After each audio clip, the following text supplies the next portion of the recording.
এই পর্যায়ে আমি বক্তব্যের জন্য অনুরোধ জানাচ্ছি আজকে এই বইমেলা 5 দিনের বইমেলার উদ্বোধনী অনুষ্ঠানের প্রধান অতিথি এবং রাজশাহীর সামাজিক সাংস্কৃতিক ও রাজনৈতিক অঙ্গনের অন্যতম পুরোধা প্রাণপুরুষ বীর মুক্তিযোদ্ধা প্রফেসর রুহুল আমিন প্রামাণিক এবং তাকে এই বইমেলা উদ্বোধনের জন্য অনুরোধ জানাচ্ছি।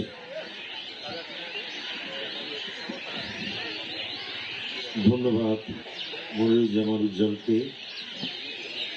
আজকের এই মহতী বইমেলার পঞ্চম বইমেলার উদ্বোধনী অনুষ্ঠানে সম্মানিত সভাপতি, সূর্যকিরণ সমাজ কল্যাণ সংস্থার কর্ণধার সভাপতি ও আজকের এই বইমেলা উদ্বোধনী অনুষ্ঠানের সভাপতি জনাব শাইখ তাসলিম জামাল, মঞ্চে উপবিষ্ট এইমাত্র এসে উপস্থিত হয়েছেন, তাকে আমরা এখানে ডেকে নিয়েছি। রাজশাহী বিশ্ববিদ্যালয়ের প্রাক্তন উপাচার্য, বিশিষ্ট লেখক এবং গবেষক, দেশের বিশিষ্ট শিক্ষাবিদ অধ্যাপক নুরুল্লাহ স্যার, তিনি আমাদের মাঝে এসে উপস্থিত হয়েছেন। এইভাবেই উনি পথে হেঁটে আসছিলেন, সম্ভবত বইমেলাতেই উনি প্রবেশ করেছেন, সঙ্গে তার প্রিয় সহধর্মিণী আছেন দেখলাম। তো এইভাবেই এই বইমেলায় মানুষের সঙ্গে মানুষের মিলন ঘটায়, পান্থজনের সখা হে পথে চলায় সেই তো তোমায় পাওয়া। আজকে এই মঞ্চে উপবিষ্ট রাজশাহী কলেজের স্বনামধন্য অধ্যক্ষ, যিনি তার কর্ম সাধনা দিয়ে, তার সমস্ত শিক্ষক মণ্ডলী ছাত্রছাত্রীদের দিয়ে বাংলাদেশে তিনবার রাজশাহী সরকারি কলেজকে শ্রেষ্ঠ পুরস্কারে ভূষিত করেছেন। সেই স্বনামধন্য অধ্যক্ষ শিক্ষাবিদ জনাব প্রফেসর হাবিবুর রহমান স্যার, মঞ্চে উপবিষ্ট বীর মুক্তিযোদ্ধা, রাজশাহী মহানগর ইউনিট কমান্ডের সাবেক কমান্ডার জনাব doctor Mohammad Abdul Mannan, sector commanders forum মুক্তিযুদ্ধ ৭১ রাজশাহী বিভাগের সুযোগ্য সভাপতি বীর মুক্তিযোদ্ধা আবুল হাসান খন্দকার, মঞ্চে উপবিষ্ট এককালের যৌবন সাম্রাজ্যের যুবরাজ, রাজশাহী কলেজের প্রখ্যাত ছাত্রনেতা এবং রাজশাহী তথা উত্তরাঞ্চলের প্রখ্যাত ছাত্রনেতা এবং 12 নম্বর ওয়ার্ড তথা রাজশাহী শহরের মাঝখানের যে প্রাণ স্বরূপ যে ওয়ার্ড, এই 12 নম্বর ওয়ার্ডে তিনি চারবার জনপ্রতিনিধি, এবারও তিনি বিজয়ী হয়েছেন, শরীফুল ইসলাম বাবু। মঞ্চে উপবিষ্ট আছেন আমার নামেই নাম মিতা, তিনি জাহাজঘাট অঞ্চলে থাকেন, 25 নম্বর ওয়ার্ডের আওয়ামী লীগের সহসভাপতি জনাব রুহুল আমিন। সামনে উপবিষ্ট আমার সহকর্মী সুধী মণ্ডলী এবং এই বইমেলাতে আগত পান্থজনের সখাবৃন্দ, সালাম ও শুভেচ্ছা। প্রথমেই মহান ভাষা শহীদদের অমর আত্মার প্রতি এবং জাতির পিতা বঙ্গবন্ধু শেখ মুজিবুর রহমান, তার পরিবার পরিজন, জাতীয় চার নেতা এবং মহান মুক্তিযুদ্ধে ৩০ লক্ষ প্রাণ, তাদের প্রতি আমি বিনম্র শ্রদ্ধা জানাচ্ছি এই দিবসে। আর স্মরণ করছি ফেব্রুয়ারি ২১ তারিখ দুপুরবেলা রক্ত, বৃষ্টি নামে, বৃষ্টি কোথায়, বরকতের রক্তে। হাজার যুগের সূর্য তাপে জ্বলবে এমন লাল যে সেই লোহিতেই লাল হয়েছে কৃষ্ণচূড়ার ডাল যে।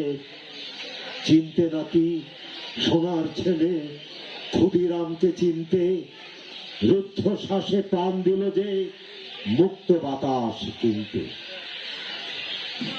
পাহাড় তলির অগ্নিচূড়ায় ঝাঁপ দিল যে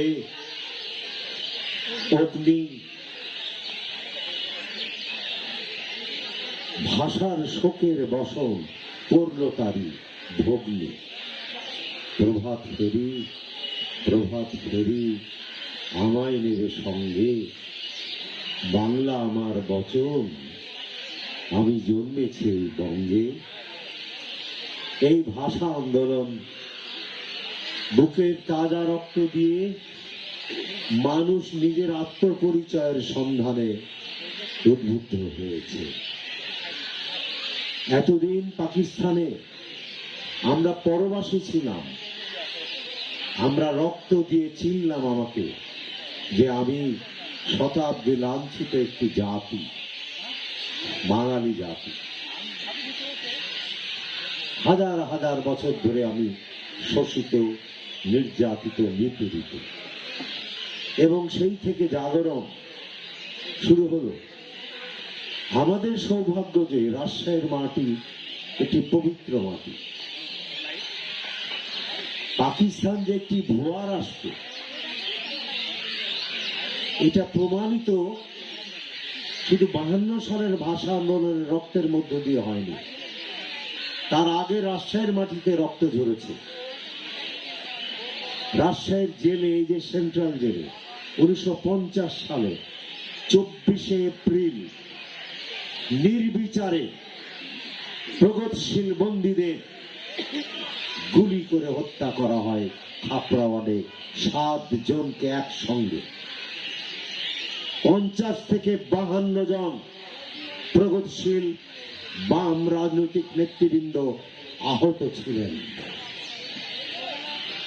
সেই দিনই পাকিস্তানে প্রমাণিত হয়েছে এটি একটি ভুয়া রাষ্ট্র, এটি একটি সাম্রাজ্যবাদী শোষণমূলক একটি রাষ্ট্র। এরপরে 52 সালে যখন রাজধানীতে ছাত্ররা বুকের তাজা রক্ত দিল, তখন রবীন্দ্রনাথের শেষ জীবনের একটি কবিতার কথা মনে পড়ে। সেই কবিতাটি এরকম: রূপনারায়ণের কুলে জেগে উঠিলাম, জানিলাম এ জগৎ স্বপ্ন নয়।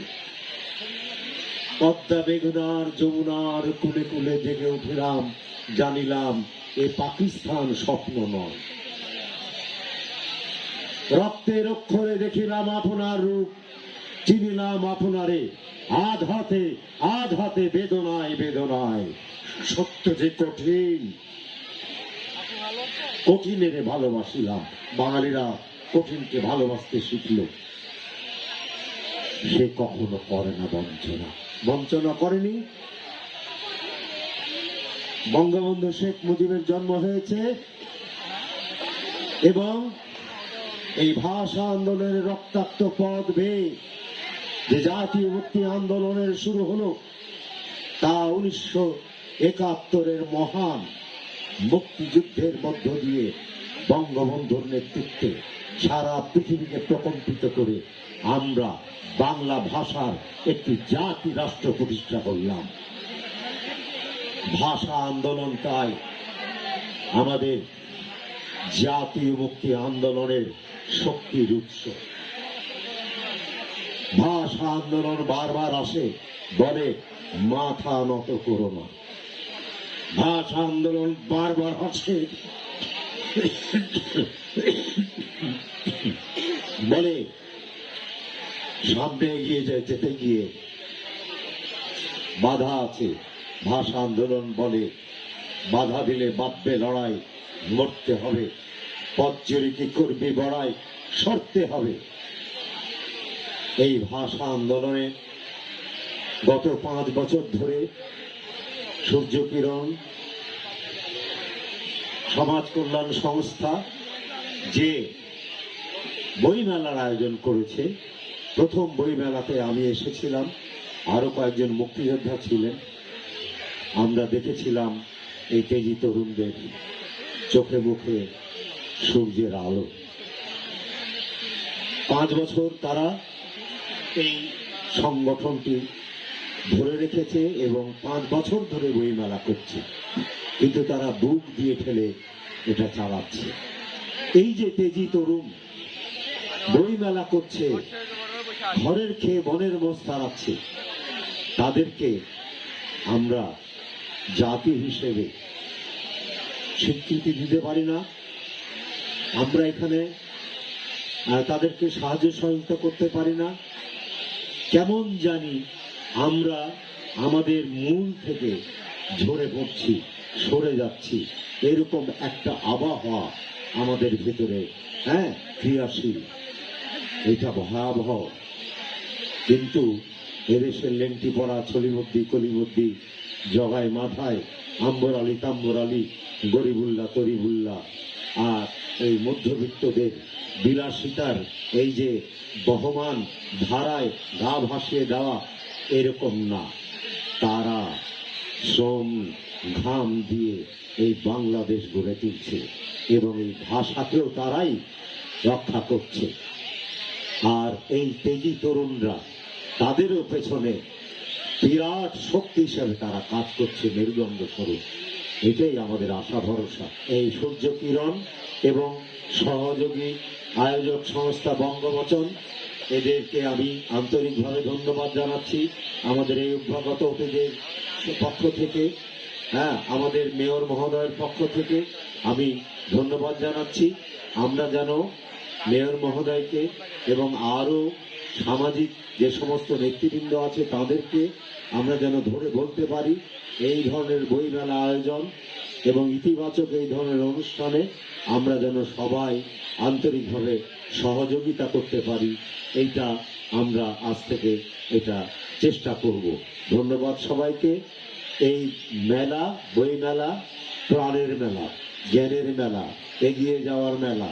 এই মেলা 5 বছর ধরে সূর্য কিরণ সমাজ কল্যাণ সংস্থা এবং অন্যান্য পুস্তক প্রকাশনী সংস্থা তেজি তরুণদের, তারা এটা করছেন। তার জন্য তাদেরকে আন্তরিক ধন্যবাদ জানাচ্ছি। আর বইমেলা 2024 এই মহান 21শে ফেব্রুয়ারি শহীদ দিবস এবং আন্তর্জাতিক মাতৃভাষা দিবস উপলক্ষে বইমেলা আমি শুভ উদ্বোধন ঘোষণা করছি।